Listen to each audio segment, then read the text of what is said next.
Meriç Köy Atası bugün programımızda canlı yayınımızda Son Söz TV'de olacak. Merhabalar Meriç Bey, hoş geldiniz. Merhabalar, iyi yayınlar. Bizi izleyen herkese sevgilerimi, saygılarımı sunuyorum. Çok teşekkür ediyoruz Meriç Bey. Epey bir aradan sonra Meriç Bey'le bir araya geldik, sağ olun. Televizyon kanalımız ilk açıldığında da kendisi destek vermişti, programlarımıza katılmıştı. Sağ olun Meriç Bey. Kendisi ekonomist, aynı zamanda gazeteci, pek çok yazar, siyasetçi, yorumcu diyebiliriz değil mi Meriç Bey? Ekonomi tarihi açısından da derin bir bilgisi olan insan. O şekilde biliyoruz kendisini. Ben de sizin köşe yazılarınızı gözden geçirdim. Epey bir not aldım sorularımı sormak için Meriç Bey. Tabii bekliyorum. Evet. Ben öncelikle tabii dış politikadan başlamak istiyorum. Sizin de yazılarınızda belirttiğiniz gibi Amerikan ekonomisinde Çin'in baskılaması neticesinde bir takım Amerika'nın taarruzları oldu diyelim. Önce Venezuela oldu, İran'a oluyor zaten, Orta Doğu'da zaten uzun zamandır var. Ama asıl mesele sanıyoruz Çin'le ilgili, yani sizin söylediklerinizden veya yazdıklarınızdan yola çıkarak o şekilde söylüyorsunuz. Bu özellikle son 20 yılda Çin'in yükselişi ve Çin'in aldığı mesafe sonucunda mı oldu ve Amerika neden kaybetti bu aşamada? Evet, şimdi dünyada esasında düzen değişiyor. Yani nasıl e, sanayi devrimiyle birlikte 1700'lü yıllarda, 1800'lü yıllarda işte buhar makinesinin icadıyla birlikte e, yeni bir kapitalizm ortaya çıktı, ulus devletler ortaya çıktı. Yani dünya hem ekonomik hem siyasal olarak hem de sınıflar, işte işçi sınıfı çıktı, patronlar, kapitalist. Bir müthiş bir toplumsal değişme var, siyasal değişme var. Bu neden oldu? Teknolojik bir sıçramadan. Bu teknolojik sıçrama çok uzun yıllar öncesi tarımdaki teknolojik sıçramadan sonra yani 30 bin yıl sonra gerçekleşmiş bir sıçrama. Ama artık zaman o kadar hızlı dönüyor ki özellikle son 200 yıldaki bu teknolojik gelişmelerin son 50 yılda baktığımız zaman işte bu elektronikteki, bilgisayardaki bilgisayar teknolojilerindeki gelişme ve en son geldiğimiz yapay zekadaki gelişmeler artık dünyada sistemin değiştiğini gösteriyor. Daha doğrusu mevcut sistem çöktü, yerine ne gelecek onun arayışları var. Burada şimdi neoliberal ekonomi ne zaman, niye ortaya çıktı? Neoliberal ekonomi de Sovyet sisteminin çökmesinden sonra ortaya çıktı. 1989 Berlin Duvarı'nın yıkılması, 1990'lı yıllar. Bu iki kutuplu dünyada kapitalist sistem e, kendisini pazarlayabilmek için sosyalist sistemin avantajlarını kullanmaya çalıştı. Nedir sosyalist sistemin avantajı kapitalizme göre? Sosyal devlet, çok güçlü bir sosyal devlet var. Yani eğitim harcamaları ücretsiz, sağlık harcamaları ücretsiz. Dolayısıyla hatta sanat, yani sanat dahi toplumsal bir insan hakkıdır. Temel haktır deyip sanat da sübvanse edildi. Tıpkı sağlığın sübvanse edildiği gibi. O döneme baktığımız zaman kapitalist sistemde de sosyal devletler gelişti. Özellikle Batı Avrupa ve Kuzey Batı Avrupa'da ve orada da işte bir takım zenginler sanatı da desteklemeye başladılar. Hem de sosyal devlet, işte eğitim ve özellikle Avrupa'da. Ve ikinci bir avantaj daha sundular. Dediler ki bizler, yani kapitalist sistem özgür dünya diye de kendilerine bir ad vererek e, Sovyet blokunun veya Varşova blokunun özgür olmadığını söylediler ve daha çok işte demokrasiden bahsetmeye başladılar. Seyahat özgürlüğü vesaire vesaire. Ne zaman Sovyet bloku çöktü, Berlin Duvarı yıkıldı, kapitalizmin artık sosyal devlete ihtiyacı kalmadı. Ortada rakip kalmadı. Ve Evet. giderek bu sefer daha neoliberal bir düzene yapalım, devleti küçültelim. Ve sosyal politikaları piyasaya bırakalım. Yani sağlık hizmetlerini piyasaya bırakalım. Efendim eğitim hizmetlerini piyasaya bırakalım'a döndüler. Ve neydi bu şeyin, neoliberal ekonominin ana sürükleyici yani 10 temel bir madde sıraladılar Washington Uzlaşısı diye. Burada iki şey çok önemli. Bir, sermaye serbest dolaşsın. İki, mallar serbest dolaşsın. Yani gümrükleri kaldıralım veya düşürelim, minimize edelim. Ama sermaye de her yere gerek finans kapital olarak gerek de hani doğrudan yatırımlar olarak dünyanın her tarafına gidebilsin. Böylelikle Evet. işte iş gücü bilmem ne refah artacak, toplumsal zenginlik artacak dediler. Ve Ya globalleşme olarak mı hani bunu evet, tanımlıyoruz? globalleşme dedikleri yani neoliberalizmin özü bu. Globalleşme ama mallar serbest dolaşıyor. Sermaye serbest dolaşıyor ama emek serbest dolaşamıyor. İş gücü serbest dolaşamıyor. Şimdi böyle bir yapıda ne Evet. oldu? Ucuz iş gücü diye sermayenin önemli bir kısmı Çin'e gitti. Çin'e yatırım yapmaya başladılar ve Çin çok ciddi bir şekilde ucuz işçilikte o transfer ettiği yabancı yatırımlarla önce kopyaladı, sonra kendi teknolojisini geliştirdi. Tabii bunu yaparken eğitime çok büyük yatırım yapıldı. Her sene Çin'de 5 milyon mühendis mezun oluyor. Her sene 5 milyon. Bunların 4 milyonu sanayide çalışıyor, 1 milyonu e, tarım sektöründe çalışıyor. Tarımı da verimliliğini arttırmaya çalışıyor. Yine yüz binlercesi de Avrupa'ya gidiyor, Amerika'ya gidiyor. Oradaki teknolojileri takip ediyor ve geri dönüyorlar. Ve öyle bir süre geldi ki artık başkaları adına fason üretimden çıktılar. Kendi teknolojilerini geliştirebilir hale geldiler. Şimdi 40 yıl önce başlayan bu neoliberal düzenin ilk 20 yılını böyle geçirdikten sonra müthiş bir atağa kalktılar. Ve işte dünyanın 8. 9. büyük ekonomisiyken öyle bir son 10 yılda ikinci büyük ekonomi oldular. Ama sadece ikinci büyük ekonomi olmakla kalmadılar. Kendi teknolojilerini de üretmeye başladılar. Şimdi böyle bir durumda baktığımız zaman mesela Avrupa'ya baktığımızda Avrupa yaşlanan nüfus var ama teknoloji üretemiyor. Teknolojiyi üreten Amerika var. Fakat Çin'in bu neoliberal sistemde Amerika'dan daha fazla yararlandığını farkına varınca Amerika özellikle Trump'ın birinci döneminde de başladı ve şimdi bu son dönemde Trump gümrük vergileriyle dünyayı terbiye etmeye kalktı. Şimdi Evet. gümrük vergileriyle işte en son mesela bu son Davos'ta da gümrük vergileri, tarifelerle diğer ülkeleri terbiye etmeye kalkıyor. İşte güç kullanmaya kalkıyor. Evet. Bu artık neoliberal düzenden vazgeçtiğinin ilanıdır. Siz kalkıp gümrük vergisi diyorsanız neoliberalizm bitmiş demektir. Şimdi Amerika ne zamandan beri kurallara dayalı bir dünya sistemi kurmuştu? İkinci Dünya Savaşı'nın hemen arkasında. Ve burada önemli olan şu, bu kurallara dayalı dünya sisteminde Amerika ilk önce İkinci Dünya Savaşı bittikten sonra bir Bretton Woods anlaşmasıyla doların dünya rezerv para birimi olmasını sağladı. İkinci adım, yani bu Bretton Woods konferansından sonra doların dünya para birimi olmasını sağlayacak 4 tane örgütlenme var. İlk yaptıkları IMF kurmak, IMF ile Dünya Bankası'nı eş anlı kurmak. Aradan aynı zamanda karar veriliyor ama aradan 8-9 ay geçtikten sonra Birleşmiş Milletleri kuruyorlar. Tabii ki bu güce bir jandarma lazım. Oradan da 52'de de aman 50'de de şeyi kuruyorlar.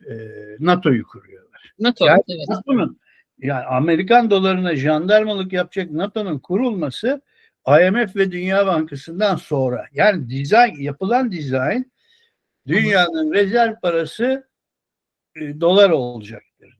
Çünkü dünyanın rezerv parası 1931'e kadar sterlindi ama 1931'den 44'e kadar öyle bir rezerv para birimi kalmamıştı. Ülkeler takas ekonomisiyle gidiyordu. Şimdi rezerv para olmak ne demek? Amerika kuralları koydu. Amerika petrol fiyatlarında dolara göre belirlenmesini sağlıyor ve dış ticaret bütün ülkelerin, yani Amerika ile ilgisi olmayan iki ülke arasında da dış ticaret dolarla yapılıyor. Amerika dünyanın en borçlu ülkesi ama bu borç için bizim gibi bizim Türk halkı da en borçlu ülkelerden biri. Biz vergilerimizle kemer sıkarak ödüyoruz. Amerika bankada para basarak, dolar basarak kendini finanse ediyor. O açıklarını finanse ediyor. Şimdi doların egemenliğinin sürmesi Amerikan emperyalizmi diyelim ya da işte Amerikan gücünün temel şartı. Şimdi Çin aradan bu kadar geliyor, aradaki farkı kapatıyor ve Çin şimdi Amerikan dolarının bir de kontrol, yani dış ticarette kontrol sistemi var, ödeme sistemi var. SWIFT dediğimiz Amerika'nın kontrolünde ama merkezi Belçika'da. Şimdi Türkiye ile diyelim Yunanistan yan yana komşu. O, karşılıklı bir ticaret yaptık. İşte biz onlardan balık aldık veya onlara işte atıyorum Evet. mobilya sattık. Bunun girdisi, çıktısı, aldısı, verdisi kaç dolarsa şeye gidiyor. Brüksel'e SWIFT sistemine gidiyor. Oradan da Amerika'daki bir banka tarafından onaylanıyor ve bu para transfer edilmiş oluyor. Şimdi Amerika burada isterse bazı ülkeleri, ya ben seni sevmiyorum, sen benim ulusal güvenliğime tehditsin deyip bazı ülkeleri sistemden çıkartıyor. Ne gibi? İşte İran gibi, Rusya gibi. Şimdi siz Amerika'nın kontrolündeki ödeme sisteminden çıkarsanız hiçbir ülkeden para transfer edemiyorsunuz. Bir alternatif lazım. İşte yok altındı, odur. İşte hani bizim bir ara Halkbank'ın da içine karıştığı bir takım hani var ya, cari açığı kapatan kahraman bir Reza Zarrab'ımızı biliyorsunuz. Onun gibi yan yollara sapmalar oluyor. Şimdi Çin'in parası artık öyle bir güçlü bir hale geldi ki, çünkü müthiş dış ticaret fazlası veriyor ve rezerv para olmaya doğru gidiyor. Ama bu arada Çin yeni bir ödeme sistemi geliştirdi. Şimdi bu Çin'in yaptığı ödeme sistemi öyle bir daha güvenli ki SWIFT'e göre. Yani SWIFT sisteminde işlemler bir günle 5 gün arasında tamamlanırken Çin'in kullandığı ödeme sisteminde birkaç saniyede bitiyor. En uzunu 20-30 saniye. İki, bu sistemle dış ödemelerini gerçekleştiren ülkelere Amerika artık yaptırım yapamıyor. Yani doların yaptırım gücüne karşı bir zırh oluşuyor Çin ödeme sistemi. Bu da Trump'ın uykularını kaçıran şey esas bu. Yani Venezuela olayında da öbür tarafta da. Çünkü bu Çin'in meşhur bir kuşak yol projesi var biliyorsun. Evet. Ve bu kuşak yol projesindeki ülkelerin neredeyse artık tamamı, hepsi değil ama Çin'in bu ödeme sistemine üye oldu. Artık Suudi Arabistan bile üye oldu. Şimdi Amerika buraya hem üye hem SWIFT'e hem buraya üye ülkelere şimdilik bir şey diyemiyor. Ama yarın öbür gün diyebilir. Hani mesela Türkiye'ye diyebilir. Çünkü bizim cari açığımız var. Dış açığımız çok fazla. Suudi Arabistan tamam Amerika ne derse yapıyor ama Çin'le de ilişkileri iyi. Dolayısıyla bu Amerika'yı çok rahatsız etmeye başladı. Bu ödeme sistemi. Doların tahtı sallanıyor. Ha bugünden yarına değil. Ama şimdi bunu gören Amerika artık kurallara dayalı dünya sistemini yıkmaya başladı. Özellikle son Davos'ta da bu ortaya çıktı. Deniyor ki işte NATO'yu, Avrupa'yı kendi başına bıraktı. NATO'ya belki hani NATO'nun tabutuna çivi çakmaya başladı. Onun Evet, dışında evet. Birleşmiş Milletler'deki bir yığın alt kuruluştan desteğini çekti, üyeliğini çekti. En Hı hı. son 2 gün önce Dünya Sağlık Dünya Örgütü'nden Sağlık Örgütü. Evet, evet, ben de evet. girdi. Peki Ve Meriç Bey, benim aklıma bir soru geldi. Tabii ki kendisinin güvenliğine engel olan ülkeleri eledi dediniz. Ancak Avrupa'yı da karşısına aldı Grönland'la beraber. Grönland zaten müttefikiydi Amerika Birleşik Devletleri'nin. Şimdi bu aşamadan sonra Avrupa'nın da Çin'e yanaştığı bilgileri var. Bu nasıl etkiler? Dünyanın gelişimine nasıl etkiler? Ve Trump'ın son dönemi öyle gözüküyor. Ondan sonra tekrardan bu geriye çevrilir mi bu gidişat Amerika açısından? vallahi şimdi Amerika açısından geriye çevrilir mi bilmiyorum ama şimdi bu Grönland meselesi önemli. Şimdi tabii Grönland sonuçta hem Avrupa Birliği'ne ait bir şey, NATO'ya ait bir ülkenin toprağı.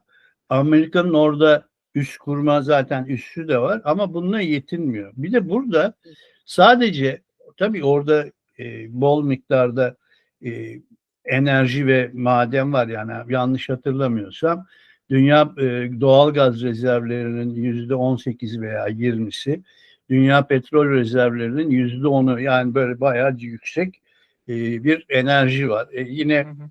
nadir elementler, madenler var. Fakat daha önemlisi şey için, şimdi biz haritalara böyle Mercator harita dediğimiz düzleme yansımış haritaya baktığımız için ya Grönland neresi, Rusya neresi diyorsunuz veya Çin neresi diyorsunuz. Hayır, öyle değil. Tepeden baktığınız zaman bir silindirik haritayı hani, yani izleyiciler böyle gözünün önüne getirirse, tepeden bakıldığı zaman şimdi Grönland'ın önemi ortaya çıkıyor. Şöyle anlatalım. Evet. Şimdi son 2 yıldır küresel ısınma nedeniyle Hı bu hı. Arktik Okyanusu dediğimiz Kuzey Buz Denizi'nin kıyı bölümlerinde artık kış aylarında bile deniz yol taşımacılığı yapılabiliyor. Yani yılın 10 ayı e, Evet. buz kıran gemisi olmadan, 2 ayı da buz kıran gemisi eşliğinde Arktik Okyanusu'nda e, Hı hı. yolculuk, deniz taşımacılığı yapılıyor. Bu ne demek? Bu şu demek. Şimdi Avrupa'nın en büyük limanlarından Hamburg Limanı'nı düşünelim. Hamburg Limanı'ndan bir gemi çıktı, Çin'e gidiyor veya Çin'den bir gemi çıktı, Hamburg Limanı'na gidiyor. Bu geminin Çin'den çıktı, Süveyş kanalından girdi ve Hamburg'a gitmedi de İtalya'ya geldi. İtalya'dan demir yoluyla Avrupa'ya dağıldı. Şimdi bu aşağı yukarı 12 bin millik bir yol. Gitti Süveyş kanalında, işte Husiler var, onlar var, kargaşa var, gürültü var, patırtı var. Zaten Amerika bu kuşak yolda, daha o Çin-Hint denizinde de işte Malaka Boğazı'nda da hep gürültü patırtı, yani deniz ticaretini güvensiz hale getiriyor. Şeyi dolaşacaklar, Hı hı. Afrika'nın altından Evet. dolaşacaklar. Bu sefer 16 bin mil Hamburg limanına girmesi. Yani 12 bin mil, 16 bin mil. Şimdi Hamburg limanından çıkıp Baltık denizinden Arktik okyanusuna girdiği zaman Çin'e gidiş 8 bin mil. Bakın, Akdeniz rotasından üçte Hı bir hı. daha kısa, Afrika rotasından yarı yarıya daha kısa. Bir kere bu hem navlun maliyetlerini kısaltıyor, Hı hem hı. ne diyelim, taşımacılık süresini 30 günle 40 gün, 45 gün arasında kısaltıyor. Diğer taraf, Evet. diğer tarafta bu Arktik Okyanusu'nda şimdi 5 ülkenin kıyısı var ama en büyük kıyı Rusya'nın kıyısı ve orada bir ihtilaf çıkarma şansı yok Amerika'nın, ama öbür tarafta işte o Malaka Boğazı'dır, Süveyş'tir. Oralarda gürültü patırtı çıkartıyor. Ve bu Arktik Okyanusu'nun Rusya kıyılarında Rus donanmasının %70'i orada duruyor. Denizaltılar. Şimdi Hı o hı. Rus donanmaların Arktik Okyanusu'ndan çıkıp işte Grönland'a, Amerika'nın, Kuzey Amerika'nın açıklarına, Kanada'ya ulaşmaları çok kolay. Özellikle denizaltılar için. Bu Yani bir bir. güvenlik sorunu da var değil mi? İddia Ciddi ettiği bir gibi diyorsun. güvenlik sorunu var. İki, Hı hı. Rusya'nın bu Sibirya bölgesinde yine çok yüksek petrol ve doğal gaz kaynakları var. Şimdi Hı hı. şeyden girdiğiniz zaman e, Suudi Arabistan veya İran'dan çıkan, Basra Körfezi'nden çıkan bir geminin Çin'e petrol götürmesi, o da aşağı yukarı 8.000 mil. Pardon, 6.000 mil. 6.000 mil. Ama bu Rusya'nın e, kıyısından, Sibirya'dan Çin'e gidiş 4.000 mil. Hı hı. Yani bu aynı zamanda Çin'in petrol bağımlılığını da azaltıyor, Orta Doğu'ya yönelik. Şeyi de Evet. azaltıyor. Mesafeyi de azaltıyor öbür taraftan gitmek. Şimdi o Evet. nedenle bu Arktik Okyanusu'nda yeni oluşan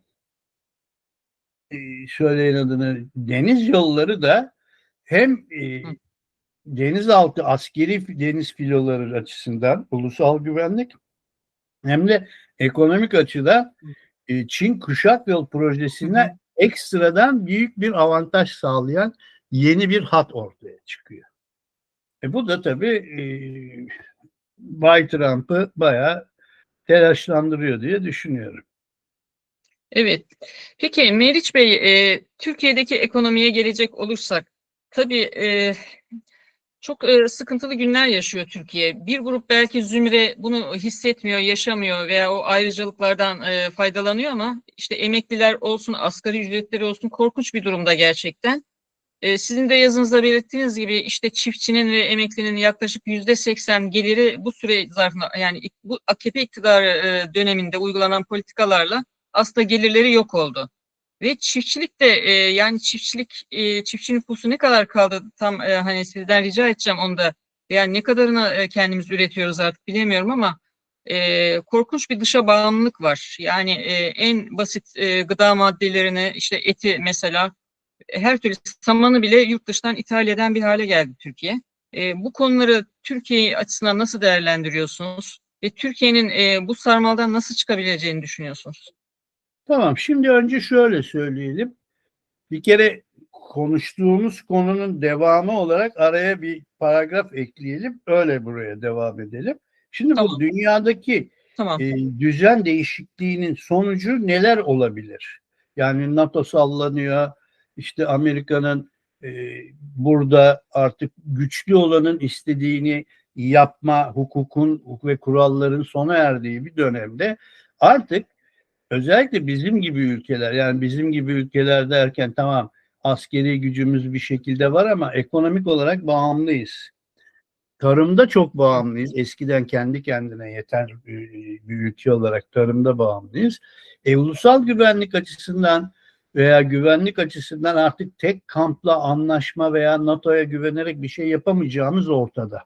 Büyük Orta Doğu Projesi nedeniyle zaten hedef Hı hı. ülkeyiz. Dünya stratejik ortağımız veya ortağımız dediğim Evet. Amerika'nın ve NATO'nun hedef ülkesi halindeyiz. Demek ki buradan çıkarılacak ders, bu özellikle son gelişmelerden, bizim ekonomide bir bağımsız yapıyı oluşturmamız lazım. Enerji tedariklerinde çok çeşitlendirmemiz lazım.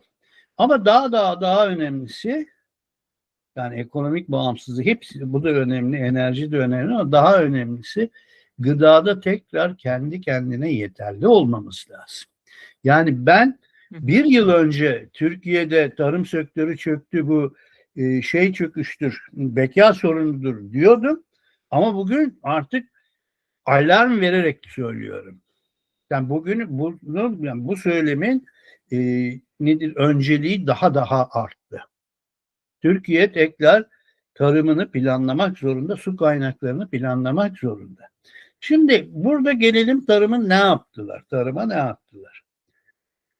Tarımı maalesef Tarım Bakanlığı belli bir grubun, artık bunlar yandaş, candaş ne derseniz deyin, belli bir grubun ithalatla zenginleşmesi için çalıştı. Başka hiçbir şey yapmadı. Bir de Evet. bir tanesi kalktı dedi paramız var ki ithal ediyoruz. Kardeşim bizim paramız yok. Paramız olsa cari açık vermeyiz. Dış borcum var. Cari açık veren bir ülkenin parası yoktur. Yalan söylüyor. Paramız Evet. varsa paramız yok. Borç bularak alıyoruz. Üstelik de bu borcu dünyanın en yüksek reel faizini ödeyerek buluyoruz. Tekrar söylüyoruz.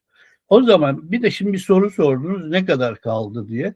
İnanın son veriyi bilmiyorum ama geçen sene kırsal kesimde ortalama yaş 57'ye çıktı. Yani 57 yaşındaki insanların tarlada çalışmasından biz ne kadar verimli tarım elde edebiliriz? Evet. Genç nüfus yani çiftçiliği tercih edemez hale geldi. Evet. Yani çünkü siz köyü bitirdiniz, köylerdeki okulları kapattınız. Tabii. Yani şimdi köyde öğretmen yok. Köyde mühendis, ziraat mühendisi yok. Köyde veteriner yok. Bakın söyleyeyim ben size. Her sene 500-600 bin buzağı aşısızlık nedeniyle ölüyor. Ve Türkiye'nin her sene ithal ettiği canlı hayvan, büyükbaş hayvan sayısı da 500 bin. Yani ithal ettiğimiz kadar Rakamlar evet. ölen, Hakikaten. her sene yine aşısızlık nedeniyle ölen kuzu sayısı 2 milyon. Şimdi burada siz her köye bir ziraat mühendisi, Evet. bir veteriner, bir öğretmen koysanız bu açık kapanır. Ama siz köydeki okulları kapattınız. Köydeki ne diyelim Cumhuriyet'in gelişmenin veya önderliği aldınız, bilimden aldınız, hurafecilerin eline teslim ettiniz.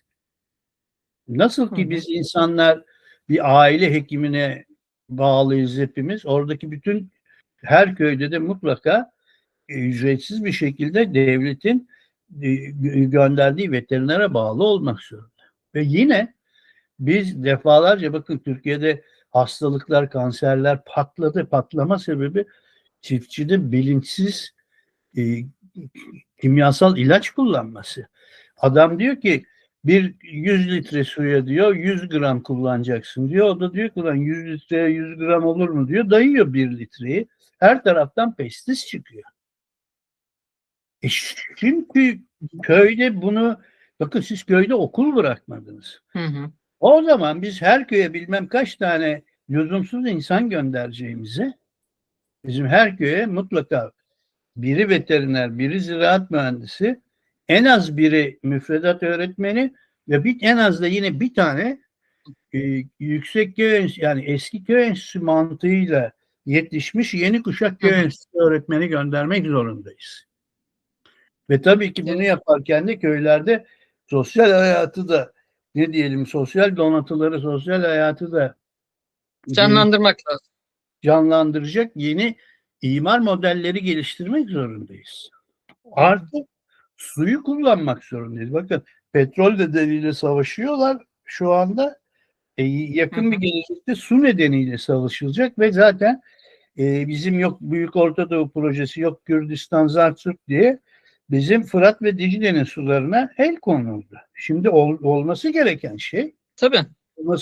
şey Fırat ve Dicle'den Fırat'tan özellikle boşa akan suların baraj şeylerle kanallarla güneş enerjisiyle çalışan kanallarla Orta Anadolu'ya pompalanmasıdır. Konya Ovası'na pompalanmasıdır. Yeşilırmak, Kızılırmak havzalarına pompalanmasıdır.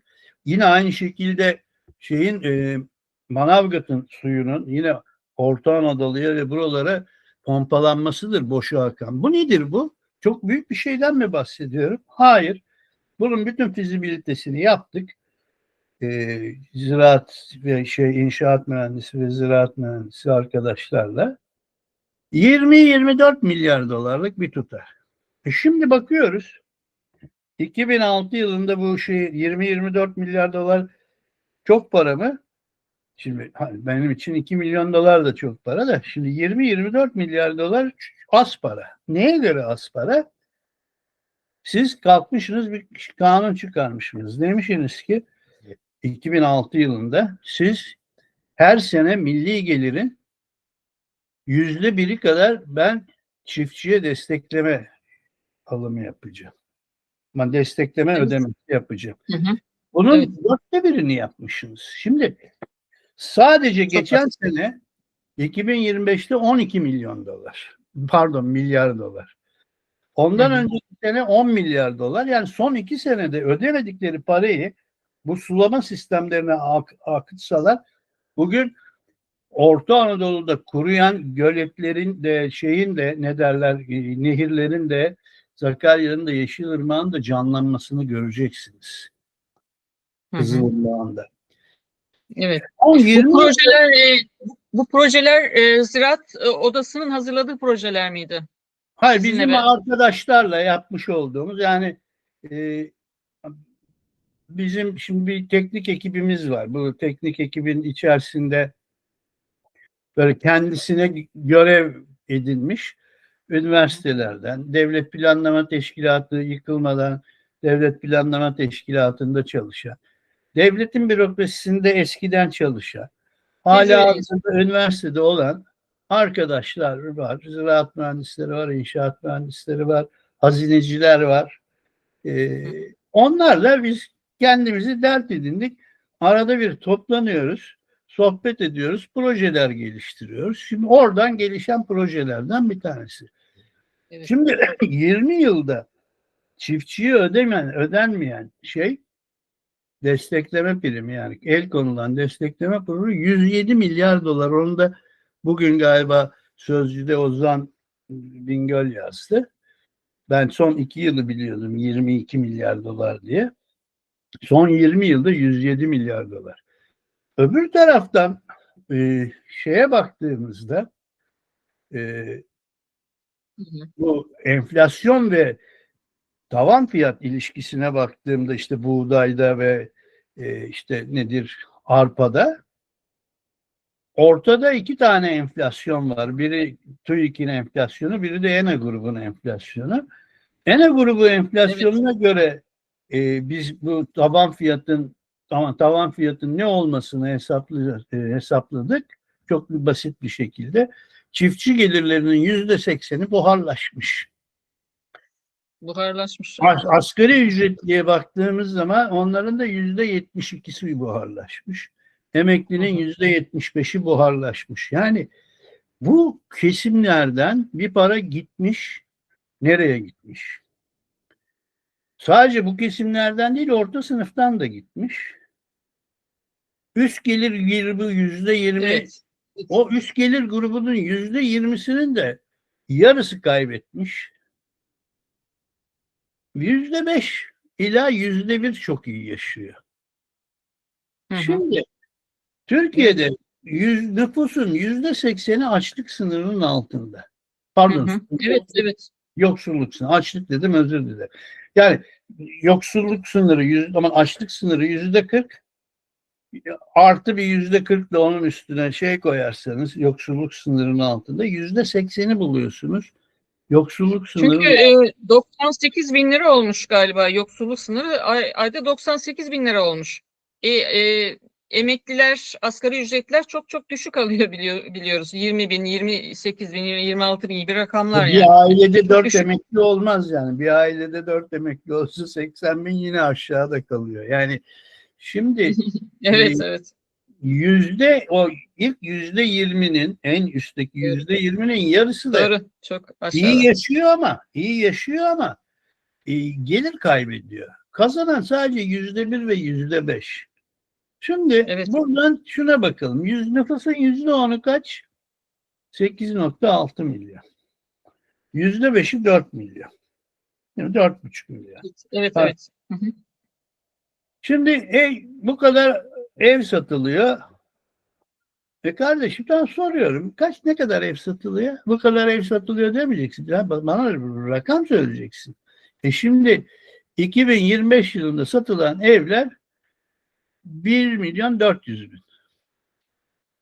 1 milyon Bunların 400 bin. %70'i de ikinci el satışları. Büyük ihtimal eskiden orta direk olanların elden çıkardıkları çaresizlikten. Ama efendim işte Hı Türkiye'de hı. bak bu kadar lüks Evet. otomobil satılıyor. Tamam satılıyor. Hı. Kaç tane? 1.300.000 tane. Ama ben söylüyorum nüfusun %5'i zaten 4,5 milyon. Sen 4,5 milyon böyle deli gibi para kazananlara, hadi %10 dediğiniz zaman da 8,5 milyon. 8,5 milyon deli gibi kazanan insan, 1,5 milyon konut satabilirsin. 1,5 milyon Evet. otomobil satabilirsin. Doğru. Bu anormal rakamlar değil. İki, Doğru. Evet. Evet. her Evet. taraf dolu. Restoranlar dolu. Dolu. Oteller de dolu. Dolu. Türkiye'deki turistik otel yatak sayısı kaç? 1 milyon. E, şey üst seviyede yine turizm belgeli restoranlardaki e, sandalye sayısı kaç? O da 1 milyon civarında. 1.200.000. Şimdi benim bu 5 milyonun Türkiye'deki bütün tatil köylerini doldurur. Gider Yunan adalarını da doldurur. Gider Ha, evet. İspanya'yı da doldurur.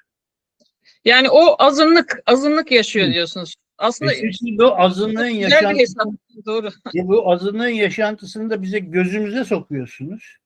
Evet. Eğitimsiz bıraktığınız, işsiz bıraktığınız gençleri de uyuşturucuya veya suça teşvik Tabii. ediyorsunuz.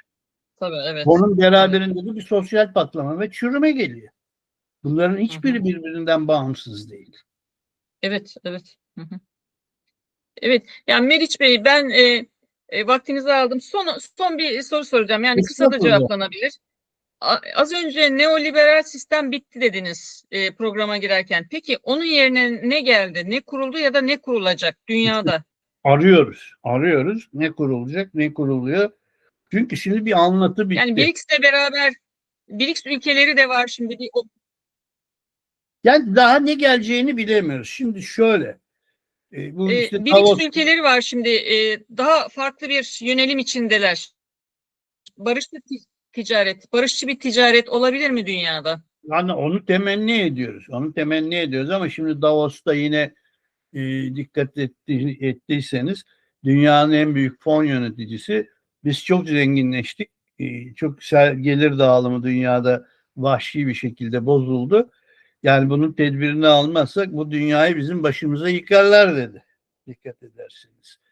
Şimdi bu sistem yıkılırken yerine ne kurulacak? Şimdi bu teknolojinin değişmesi, bu hızlı yapay zeka, şimdi temennilerden çıkacağız Evet. maalesef, olana okuyacağız. Şimdi benim söyleyeceklerim niyet değil, olabilecekleri söylemek. Şimdi dünyada yapay zeka ve robot çağı geliyorsa, bu neoliberalizm fabrika işçisini, mavi yakalıları Evet. işsiz bırak. Evet. Hı hı. Şimdi yeni gelen teknoloji beyaz yakalıları işsiz bırakacak. Çünkü geniş bir kesim için her işi robotlar ve yapay zeka yapacaksa bu kadar insanı biz neyle geçindireceğiz? Kaynak var Evet. olmasına var da işte bu kaynakları, yani dünya nüfusunun yarısının sahip olduğu serveti 3 tane veya 30 tane milyarder dolar milyarderine eşit. Ne olacak? Şimdi daha fazla demokrasi mi yoksa e, dijital faşizmi mi? Şimdi biz dijital faşizme doğru yuvarlandığımızı görüyorum. Niye dijital faşizme yuvar? Siz şimdi cep telefonunuzdan kazara herhangi bir, hani şeyde Facebook veya işte Twitter'da orada burada herhangi bir reklama tıklayın, yandınız. Arka arkaya o konuyla ilgili dünya kadar mesaj geliyor. Veya hiçbir şey tıklama, Eyvah. konuşuyorsunuz. Doğru. Konuşuyorsunuz iki Doğru arkadaş. söylüyorsunuz. Ondan sonra işte biz konuşuyorduk. Ya Türklerin yurt dışında satın aldığı gayrimenkullerle üzerine tartışıyoruz iki arkadaşla.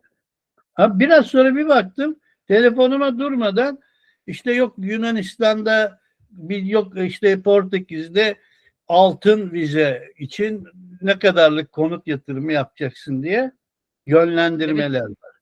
Şimdi bu şu demek, dijital, şimdi sizi bu dijital imkanlar insanı çok rahat kontrol ediyor. Harcadığınız para, gittiğiniz yer, nereye ne tüketiyorsunuz, tercihleriniz ne, Kontrollü. marka kontrol altında.